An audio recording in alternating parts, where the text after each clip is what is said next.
I summarised it in many ways with two very deliberate words, really. I think it felt transformational at the time, and I think recovery projects, peer-led, sometimes away from or at the edges at the best of the system, and you can be in the system occasionally, like David's at Leap, but more often than not, like something like North Wales Recovery, you're one step removed or stuff. And I think they remain transformational. They remain transformational for the individual and the community. And I think, strictly speaking, what goes on in a drug and alcohol treatment service, in the narrowest sense of the word, but particularly once you put criminal justice in it and other agencies, is it remains transactional. And I think that's what happened. There was a transformational period, and then it all reverted back to transactional relationships. How would you define transactional? I think where there's a kind of just some kind of explicit goal expectation.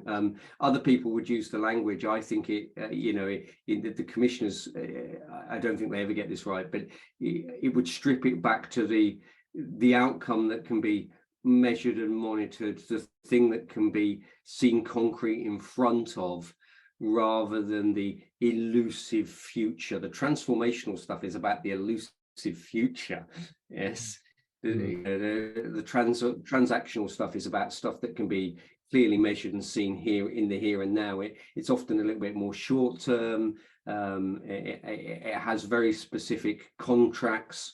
The contract is that you'll turn up 3 times a week, or the contract is that you've got to be, if you want to get in this rehab, I need to see you motivated for 3 months before we turn up, or if you relapse, you have to go away for a month and a half. I'm not going to try and understand it. There's all those kind of things going on. And at its crudest, of course, is what we refer to as the straightforward piss and test drug and alcohol regimes, where you come in, you do a piss, I test your piss, and if it's clean, I'll continue to give you a drug. The moment it's not clean, I'm going to send you away and you can't have the drug. I'm not going to try and understand you. And, even though I'm here to help you stop using street heroin, actually, I'm going to know by consequence of my action, the only thing you're going to do is go and use street heroin, because I'm now going to stop your script. So that's the worst kind of transactional relationship, I think, is what I call a piss and test service. Yes. So I would say to commissioners in North Wales at the time, look, just come to the room and see 50 or 60 people, in the room. It's not happening anywhere else. You don't need anything else to know your money's being well spent.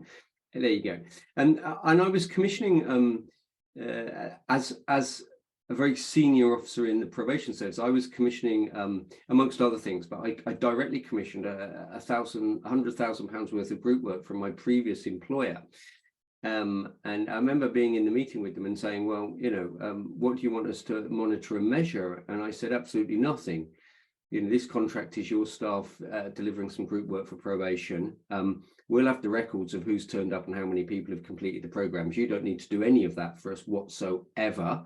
How will you know about what else is? And I said, well, I'm going to just visit. I'm going to talk to the people that attend the groups, and they'll tell me whether or not what they're having is a quality experience or not.